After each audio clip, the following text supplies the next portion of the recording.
সরকারি কর্মচারী আছে, বেসরকারি কর্মচারী আছে, সামরিক বাহিনী, এই যে বিভিন্ন পাড়ার কথা শুনি, এই সামরিক বাহিনীর বড় বড় কর্মকর্তা যারা আছে এবং অবশ্যই বড় বড় রাজনীতিবিদ আমাদেরও সম্পদের হিসাব নেন, সম্পদের হিসাব দেন।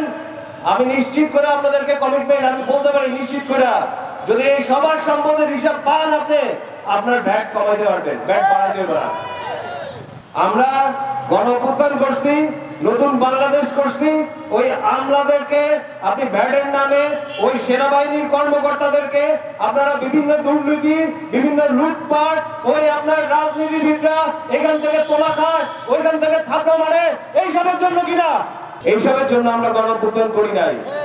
এগুলা যদি এই সরকার থামাতে না পারে আমরা থামাবো, এবং এর জন্য যে আন্দোলন গড়ে তোলা লাগবো, যা করা লাগবো, আমাদের হিসাব বলছে যে সচিবালয়ের একটা একটা ইট খুলে ফেলবো, সচিবালয়ের ঠিকই একটা একটা ইট খুলে ফেলবো। কিন্তু মানুষের পক্ষের বাংলাদেশ আমরা এই সরকারের মধ্যে এই সময়ে আমরা অবশ্যই বানাবো, এটার কোনো দ্বিমত নাই।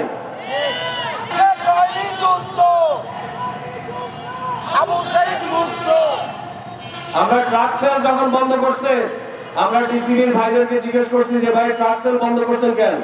বলে যে সরকারের সিদ্ধান্ত হয় যখন আপনার ধরেন যে দ্রব্যমূল্য বা কোনো একটা পণ্যের ঘাটতি বা এরকম কোনো বড় সমস্যা হয় তখন তারা ট্রাক সেল চালু করে, আর যখন পরিস্থিতি স্বাভাবিক হয় তখন তারা ট্রাক সেল বন্ধ করে দেয়। তো এই হলো এখন পরিস্থিতি স্বাভাবিক হয়েছে? পরিস্থিতি এখনো স্বাভাবিক হয় নাই। আপনার জুলাই আগস্ট মাসে অর্থনীতির অবস্থা আসলে খারাপ হয়েছিল, ব্যবসা বাণিজ্যের অবস্থা আসলে খারাপ হয়েছিল।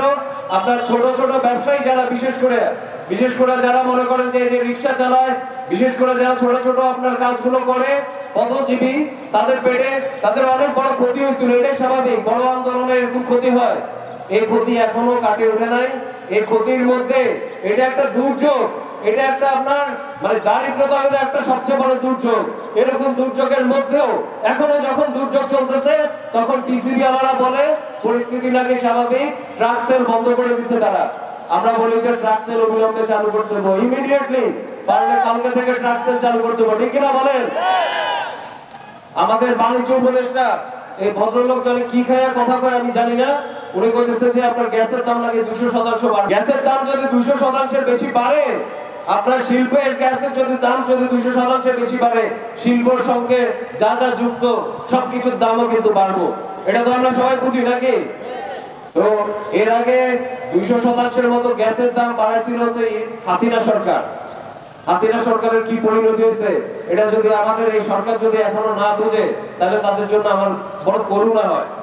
আমাদের ওই যে এনবিআর আলারা এর আগে আরেকটা ছাগল কাণ্ড করছিল, আপনাদের মনে আছে না? গত কোরবানির ঈদের সময় এনবিআর এর এক পোলা কি চোর মতিউর, আচ্ছা যাই হোক আমি নামটা কইলাম না, ভাই কইছে আমি নামটা কইলাম না।